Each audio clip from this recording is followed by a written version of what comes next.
Thank you. Can you hear me? Okay. Thank you very much, Ivan, for the kind introduction. It's my pleasure and to be here to share some of our research. And I think the title is Hopfions in optics. Like Ivan said, we have heard a lot of maths already. I have to say that I'm an optics person, so I don't pretend I understand all the math concepts. But since this is a tutorial talk, so what I would do actually spend half of the time to explain, in our view, what is the Hopf mapping and Hopfions, and the second half is how we can build these topological structures with light. So like Ivan just said, this is actually the view from my office. This is the financial district center of Shanghai. I don't know, probably they have a much better view from their side looking at us. But anyway, you guys are welcome to visit us if you have a chance. For maybe further discussions or possible collaborations. So let me see. Here's the outline. So for like I said, I will first to give very basic introduction. I don't pretend to be mathematicians, but I'll try to understand the math and see if we can translate the math into a point of view that as optics person can understand. Then I will show two examples. One is using a continuous wave of light to construct such interesting topology. And the other one is more recent, since I joined Shanghai, built this Cosmos group. We have done a lot of spatial temporal light structuring. And I will show you how we can construct Hopfions with this spatial temporal of light. Oops. This is probably you're already very familiar. Since we're talking about Hopfions, of course, really it's coming from Heinz and Hoff. He's a very well-known mathematician, of course. He's known for lots of concepts that you hear quite a few here already. For example, Hopf algebra, Hopf link, Hopf fibration, which is what I'm going to explain a little bit more in detail. But all the other stuff, I don't pretend I understand because that's too deep in math. Which one is Hopf? This one. So, of course, you already heard a lot about the links and knots. And the Hopf link is actually the simplest non-trivial structure with two circles linked together. It has a similar structure. This is actually a jewel from the Ming Dynasty about 600 years ago in Nanjing Museum. If you go there, you can see this on exhibit. That's two circles linked together. One is phoenix, another one is a dragon. So kind of interesting structure. But really the Hopf fibration is a tool, linked to the mathematical tool to explain rotation. So here's just some math of define so-called spheres on different dimensions. Of course, in two-dimensional, it's just a circle. That's one. And two-dimensional, the three-dimensional, of course, you have the unit sphere. We know you have seen a lot of physical concepts of, for example, Poincare sphere to describe state of polarization, and the Bloch sphere in quantum physics described a two-level system and entanglement, etc. So this is actually something you're also familiar with. But if I ask you, what is the four-dimensional, so-called S3? How do we visualize it? It's very difficult because it's the higher dimensional. So the question is, how do we visualize this thing? Of course, the mathematical tools that we'll show a little bit later is one way to do this, to visualize what's happening on the high dimension, is to reduce dimension of the projection, project back to the three-dimensional space, or use some other mathematical tools. But nevertheless, the thing that, like I said, this is related to the mathematical description of rotation. We have a simple way to describe rotation in 2D cases. It's just using a complex number, right? It's on S1. Because for a complex number, if you write down as A plus B of I, and it has this azimuth angle, right? If you rotate that, basically multiply with another number, complex number, you can represent the rotation using two numbers, the complex numbers. So that's the operation on another number and give you a rotation angle. And mathematical wise, it has lots of properties, of course. It's commutable. That means if you change sequence, etc., it doesn't matter. And there's associativity. That's basically you can combine these two first or use the other the two. It doesn't matter in terms of results. And also you can have the inverse, basically the operation that move back. So again, that's very rudimental. But the question is, if we want to describe a high dimensional, three-dimensional rotation, how many numbers we need? So we have two numbers here. But if I have a three-dimensional rotation, how many numbers we need? Is there a simple tool like this complex number here to describe such a rotation? Okay. I think you guys know this. To describe this three-dimensional rotation, you can use Euler angles, alpha, beta, and gamma. To do the rotation of each rotation, you can use a matrix to represent it as 3x3 matrix. So then you combine the 3x3 matrix, you can describe rotation. However, this is not straightforward. It's not like the complex number multiplication is very straightforward for you. You can easily understand what it is. So the question is, can we come up a concept, the algebra, to do similar things like the complex number we just showed you? And if you can, how many numbers we need? 2, 3, or 4, or 5? The question is, actually, we need 4 numbers. So this is actually another view to look at the rotation. If you order describe rotation, you need to have an axis. For two-dimensional, of course, the axis is fixed. And you describe rotation, like I said, you can use 2 numbers to describe rotation. Okay, so elementary question. Yeah. Can you illustrate the shape of the three-dimensional sphere just by a set of two-dimensional cross sections? That will be the projection, right? You can do projection. We'll talk a little bit about that, the stereographic projections. Yes. So this is the pure algebra view of these tools we will need. So basically, this is related to the so-called quaterning. So that's a 4-number thing, algebra. So it divides the vector A, B, C, and D. That's 4 elements. But if you write it out, it's A plus BI plus CJ plus DK. We define it as R. The I, J, K, they're all imaginary units. Okay. And you can do complex conjugate. So R hat here is A minus BI minus CJ minus DK, just like what you did for complex numbers, but now have 3 complex components. And there's a set of rules. So for example, like I squared, J squared, K squared equal to -1. That's, again, what you're familiar with for complex numbers. Then I multiply J equal to K, JK equal to I, KI equal to J. But the commutativity is broken. So if you reverse that, you get different numbers here. There's associativity, that's the same. And you also can do the inverse. So basically, you use a complex conjugate to divide by the modular square. You get the inverse.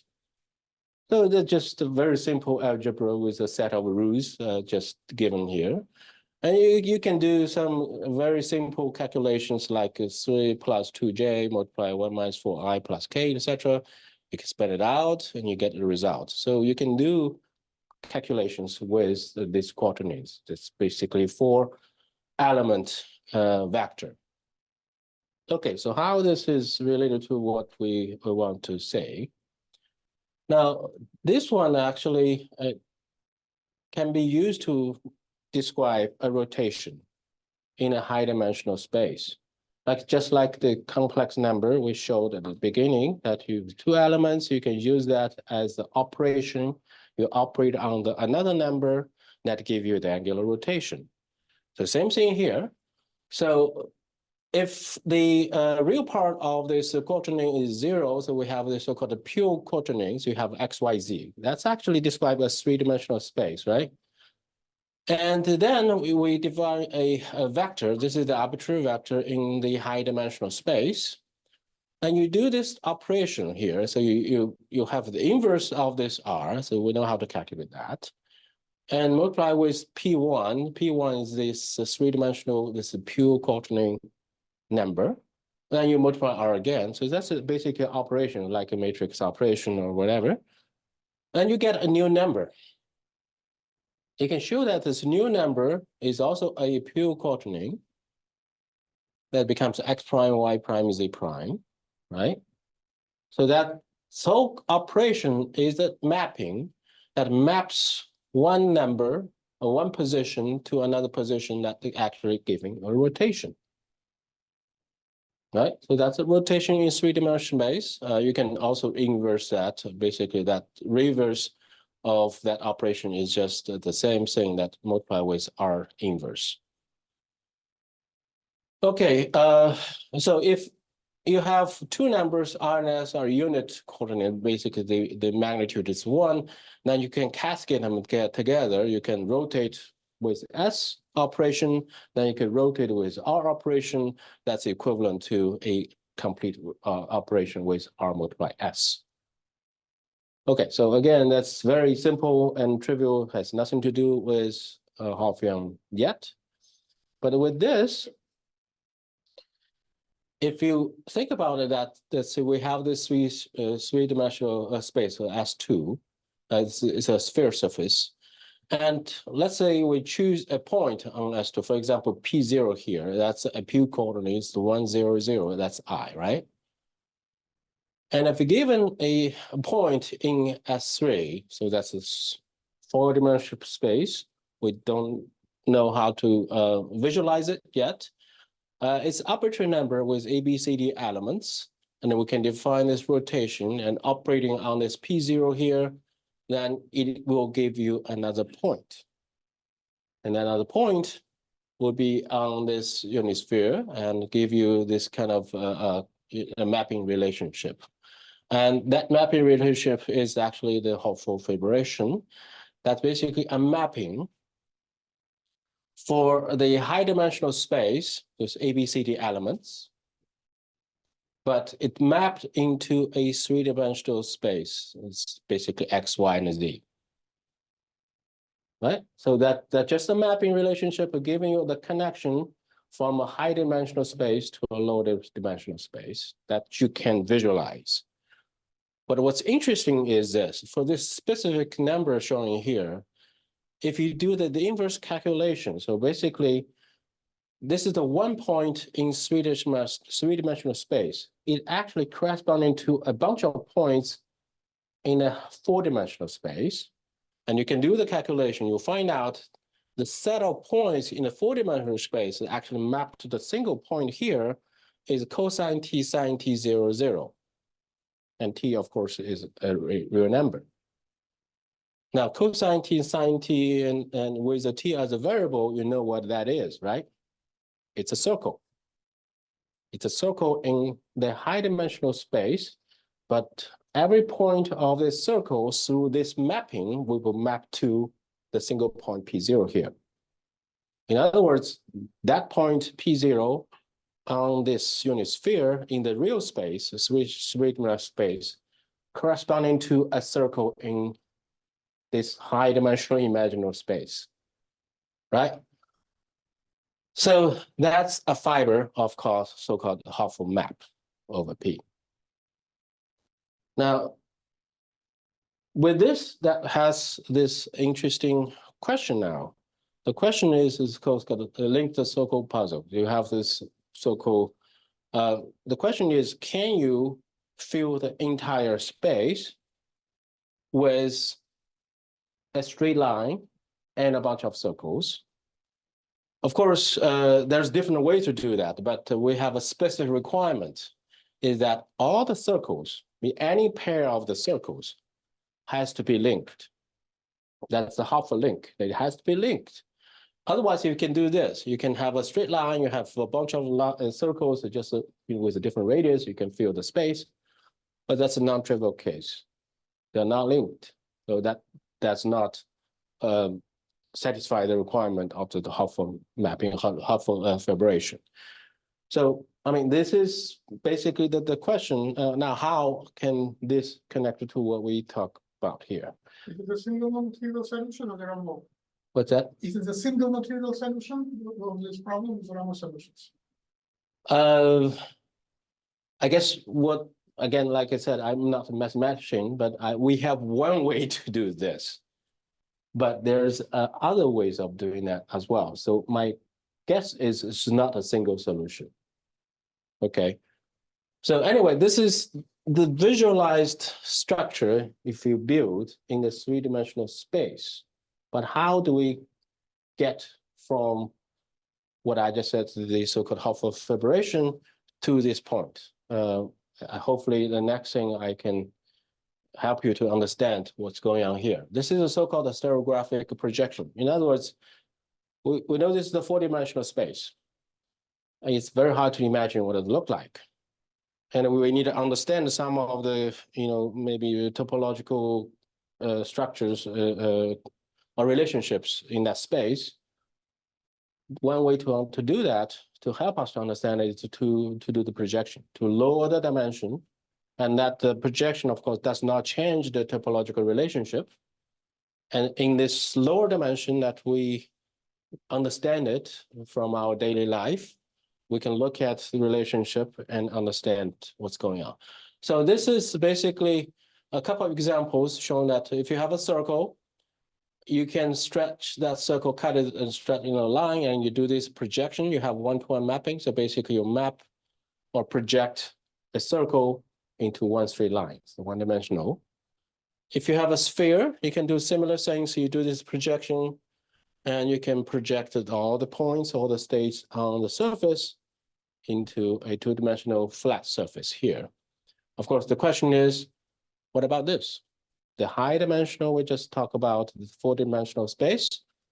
Can we do similar things into the real three-dimensional space? And if it happens, what it will look like? So here is actually a very simple way of doing that. Do this projection. You have this quaternion, the four numbers, four elements. You do this projection to become a three-dimensional thing. Now, let's try to understand what's going on here. If you have, I think I need to go back. Like this guy here, you need to remember the P0 here is 100, and that corresponding to cosine t and sine t 00. So we still use this special situation here. And if you do that, you will find out 100. This is actually the three-dimensional on the surface of the sphere, right? If you do an inverse of that mapping, that actually get back to the four-dimensional space, right? And we just said this in the four-dimensional space is actually a circle. We just show you. And if you go through that, the cosine t and sine t, that number in the four-dimensional space, and you put into this projection, what you're going to see is actually is going to be mapped into a straight line. So this is a two-step. Three-dimensional space, inverse of that mapping, these are Hopf fibration. You go to a circle in the high-dimensional space. Then we do a projection. This is a projection. It brings back to this three-dimensional space that map to that point into one line, one straight line. if you go through the mathematics, if you go to the other point of that sphere is -1,0,0, you could do the same thing, go through the procedure, you will find out that point on the three-dimensional space will be mapped into a unit circle. And they're actually, you can see they're linked, right? But so these are two special points. Without going through the math, any arbitrary points on that sphere, you go through the procedure, you get back to the four-dimensional space, and you do the projection using this guy like this, you're going to get two circles in general.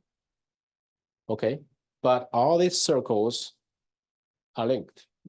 So any 2 points on that sphere, you go through this procedure, go back to the four-dimensional space, and you do projection, stereographic projection, you're going to end up with two linked circles. Okay, so why is that? It's interesting. So here is basically what's happening. Now we have a four-dimensional object. We don't know. We don't understand what happens there. If you do Hopfield fibration, you get to this unit sphere. And each point of the unit sphere here, for example, P, corresponding to one circle in this four-dimensional space, a point Q corresponding to another circle in the four-dimensional space. Topologically, they should be linked. But we don't know how to visualize it. You do a stereographic projection into the real space, R3, you get these linked circles. So what we're trying to do is basically, we're trying to link these two together, but through this complicated procedure. And this can be considered for physics for us, the optics person, as a parameter space. So each point on that surface represents a physical parameter,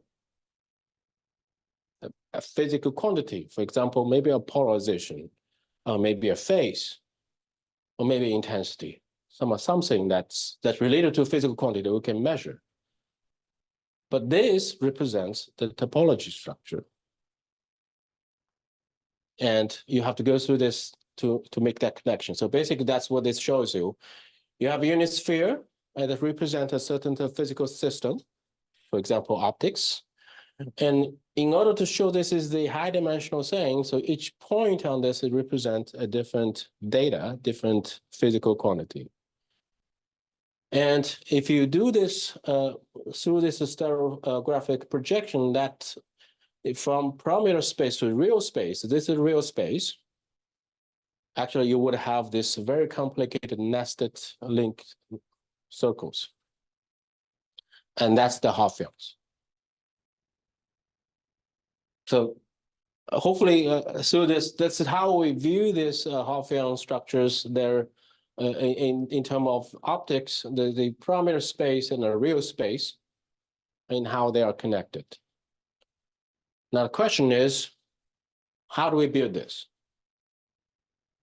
Can we build such a complicated structures? So it has satisfied a set of very strict rules.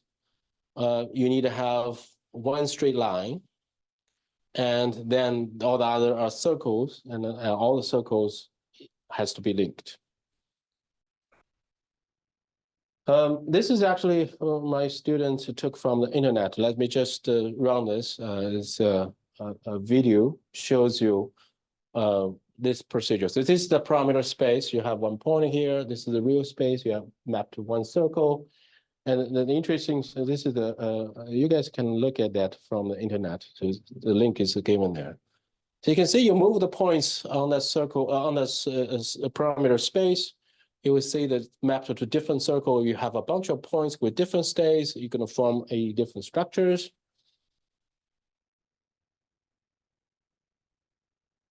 So this is not from me, okay? You can look at the website and look at the details. But as for us, as we're looking at this is a very fascinating structure, so you can build with such a tool.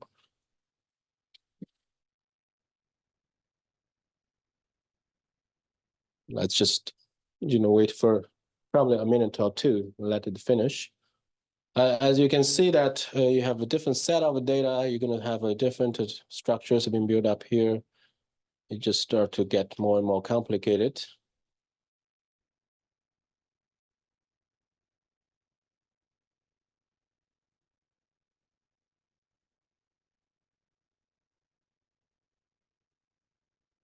So with this, hopefully it can help you to visualize how complicated this Hopfion structure can be and why building it using different optical fields is actually challenging.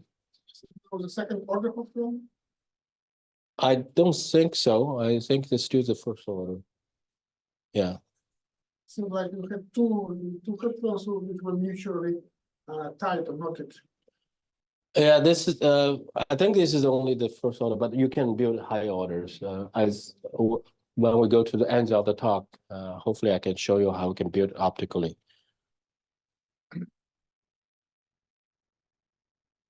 So again, let's just show you that it's the mapping between a parameter space and a real space, but each point in the parameter space represent a different physical quantity. And a physical quantity, of course, when you map it to these circles, each circle represents that physical quantity. That's why they color code it. You have a green dot here, you will see a green circle in this real space. So anyway, as you can see, it's beautiful and fascinating structures. Of course, mathematical wise. Physically, I know the high energy physics, the people actually study a lot of this, but for optics, we haven't been looking to this for quite a while. So the question is, can we build such a thing in optics? So the first example is actually done by Mark Dennis. It's building this with the continuous waves. But before we go into that, I want to illustrate the necessity of singularity of building such a structure in optics. So you can see this is basically the Hopfion structure. From the previous video, hopefully if you have the entire surface being covered, you're going to have very complicated structures. And in optics, of course, we have a parameter space, you have the south pole and north pole. And if you use optics to build this, usually what these two poles means will represent two singularities, two types of singularities. And why that represents singularity? You can imagine that if you have, because optics is a continuous. So if you have like points approaching, for example, the north pole, and you have a continuous transformation to that pole, that means you have different values converging to the same number. Usually that represents a singularity. In other words, it's a dark point. And that point has to be dark to make sure that you can have a different values converging to the same point without violating the continuity of the fields. So there are two kinds of singularity. One singularity mapped to that straight line. Another singularity mapped to this toroidal singularity, this unit circle. So this is actually something when you build an optical structure, you know that we cannot avoid the singularity. And fortunately, the singular optics has been developed for 30 years or so. So we have done, so hopefully tomorrow when we talk about the research topics, we can review a little bit in the history of this optical singularity. So anyway, you will need that. But like I said, each point of parameter space which should represent a physical quantity. For optics, we can have like polarization, we can have phase. In this cases, for McDennis, they use actually polarization. And this is actually so-called the Poincare sphere for light that describes the state of polarization. So for example, on this north pole here, that will represent one circular polarization, and the south pole will be this opposite circular polarization, and the linear polarization is on the equator, and you have this more general elliptical polarization states populating the entire surface. To describe this polarization states, typically you decompose that into orthogonal components. We've got a left-hand circular polarization, right-hand circular polarization, or you can do linear polarization X and Y using that as a basis. Then you have a different amplitude or relative amplitude and different relative phase. They can use that to build this so-called Stokes parameters. You have S0, that's the intensity. Usually for normalized one, this is one that's for unit sphere. And you have S1, S2, S3, that's describe the state of polarization of the sphere. So for the work that Mark Dennis was using, they based on a specific type of beams called full Poincare beams. So what full Poincare beams is a beam that if you have the cross section, it actually covers all the possible states on this surface. So what it really does, remember that the projection I mentioned, you have a unit sphere, you can do a projection onto a plane. So this is actually this projection of the Poincare sphere onto the cross section. Okay. And this is actually have quite interesting history called full Poincare sphere beams. Actually, in my group, we actually done this in 2007, but we did not call it a full Poincare sphere beams. We were just doing that to create flat top hat beams.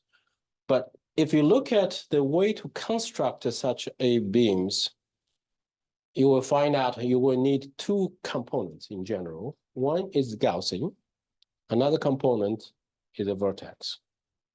So that's why I say the vertex is necessary in order to build these type of things. So this is actually just three different kind of mapping. You can use different bases, right hand and left hand, or vertical, horizontal to build such a structure. And the structure, the distribution looks different, but actually they're the same topology. And the same topology related to so-called skamions. Okay. So anyway, this is the way they can build it according to McDaniels' work. So basically, that's you have one cross section here. If you look at the polarization distribution, it's actually the so-called full Poincare beams. And as the propagates, the state of polarization distribution start to change. Okay, but each other cross section are still a full Poincare sphere beams. So what he did is actually, if you trace one state of polarization, so for example, this red line here, if you look at the different same polarization at a different plane, you see it start to rotating. Okay. And if you look at another polarization state, it has a different trajectory. And so if from this example, you can see that for different state of polarization, that's the different state on that unit sphere, they are mapped through the propagation, they are mapped to different trajectories. And the question is, are these trajectory closed into circles? That's one question. And the second question is, are these circles linked? If they satisfy these two conditions, they can say, well, through this propagation of light, if you use the state of polarization as the parameter, you can build a Hopfion structures. So this is actually their experiment. You can see that they use two kind of beams. Remember, I mentioned that we need two type of singularities. Okay, two type of singularity to build this Hopfion structure, right? One mapped into a straight line, another one gave you the toroidal circle. And that's what they did. You can see that left-hand, right-hand circular polarization have two modes. One mode has a dark center that actually corresponding to that straight line I mentioned. The other one has the dark ring. So this is actually the HG02 modes. So you have the higher order modes of Then you combine them together because they are left and right hand circular that give you the different state of polarization, as you see here. So each cross section have different state of polarization.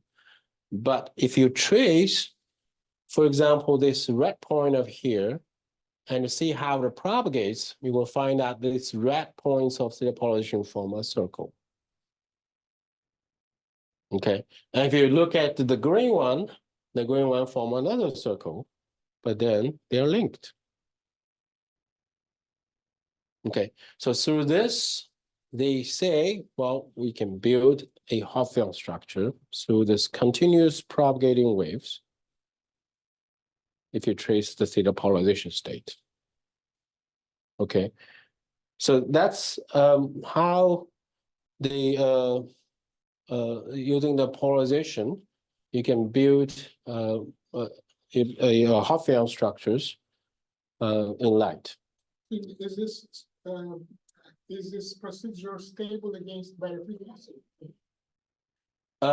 Very good question. If you put birefringence in it, this structure will be rotated. Like I said, well, actually, we have some later slides showing you can rotate the so-called, like I said, each of the plane actually is represent so-called skirmions. You can rotate the skirmions, but you don't change the topology of it. So yeah, it can be changed, can be manipulated, but if you just look at the skirmion number, they're still the same. So topologically, they still maintain the same structure. And you ask for high orders, you can do high orders. So basically, that's just changing this guy here. You can use high order modes to superimpose them together. And this is actually later results. They show you can build a high order using these polarization maps. So they call this a vector Hopfions because they build on this polarization states. And this has lots of interesting things. Like I said, this is actually the same representation. You can use a Poincare sphere, or you can, for each point, you can draw the vector showing the direction of those polarization ellipse, and look like a hedgehog. And if you look at, for example, one of the plane here, you give you the full Poincare sphere beams. If you look at those vectors distributions of these full Poincare sphere beams, that actually give you the Hopfions. Skirmions, not Hopfions. So that's the mapping of a Stokes vector on this S2. And if you do the mapping projection here onto one plane here, actually you can project into these polarization skirmions. And so this is basically the more complicated structure. I don't know that's the best view or not. You can see this white cones, actually that's one of the singularity lines, straight lines. And for the black part, you can form a toroidal singularity points, singularity circles here. There's two types of singularity. And this is actually the other work that we have done related to your questions. If you put a weight plate here or birefringence, you can convert these structures to different structures in terms of its looking, but actually the topological wise, they are the same. You can have different types of conversion here. Two-dimensional skirmions. Skirmion is two-dimensional, yes. I think somehow related to what they call baby skirmions. Baby skirmions, yeah, exactly. So, but you can switch the types from new type to block types to anti-skirmion to bimuons by using the weight plates. Okay, so that's the CW cases. You can hopefully I show you that visually you can construct this so-called Hopfions using polarizations of continuous waves. The second part of the examples in optical Hopfions is related to the so-called spatial temporal optical vortices. I don't have detail today. Tomorrow I will spend a little bit more time on those details. But essentially what it is, again, remember we need two types of singularities. One is mapped to a straight line. Another one is giving you this toroidal circle. Now, in our work, we actually use one technique called conformal mapping technique. So what conformal mapping technique does is that if you have a coordinates, which is a Cartesian, we have optical elements. You can use a spatial light modulator to do that. You can map this Cartesian coordinates into, for example, a polar coordinates. Okay. So this is actually the face plate we need to use, face mask, to do this conformal mapping. So what it does is that imagine that you have a pipe look like this, but you have a singularity points, it's a vertex, except this vertex is along this direction, okay? You have a pipe. Now, going through this optical device called a conformal mapper, what it does is that's going to bend this straight line. So this is actually a light fuse. It's hard to imagine, but you can do it. You can bend this so that you can control the bending just right. The two ends are going to meet each other. Okay. Now, like I said, the core of this is actually a vertex. If you bend it just right, you're going to form a vortex ring here. That gives me the toroidal vertex that I need to build one of the singularity. Right? I need two singularity, but this one allow us to create this toroidal singularity. Of course, you need another singularity, right? Another singularity to build the Hopfions. And if you can do this, the other singularity is very simple. You just need, in optics, you just use LSLAM to put another vertex face across this ring. Then you have another singularity all the way across the center. Right? Then you have two types of singularity, and that should, quote should, we will see, give you a topological structure like Hopfions. But what is that parameter allow us to build that Hopfions? In this case, it's not polarization, it's the phase. So the phase structures, if I put another vertex face across it, the phase structures, you will see the equal phase line will form these nested circles and give you a Hopfion structure. So this is actually the experiment. Like I said, we will talk about in detail tomorrow. This specific build on two papers we published. One is 2020. In this paper, we created the first step, the so-called STOVE, spatial temporal vertex. This is the vertex in the spatial temporal plane. So basically, if your light propagating along z direction, this is the vertex with the axis in the horizontal direction. That's very different from most of the vertexes we are familiar with in optics. In the classical vertex we are familiar with, the optical vertex direction is along the same direction as z, but this one is the horizontal. That actually gave us the possibility of creating this toroidal vertex. Okay. Now, with this guy here, we can use the optical system, very simple, two cylindrical lenses, to make it longer, to stretch it into a pipe. But remember, we still have a vertex structure in this pipe. And then this part is what we call the conformal mapper. It allows us to wrap this into a ring. But within that ring, it's hollow, it has this vertex. So this actually gives the vertex we need to build this Hopfions. But like I said, this gives you only one type of singularity that go in these circles.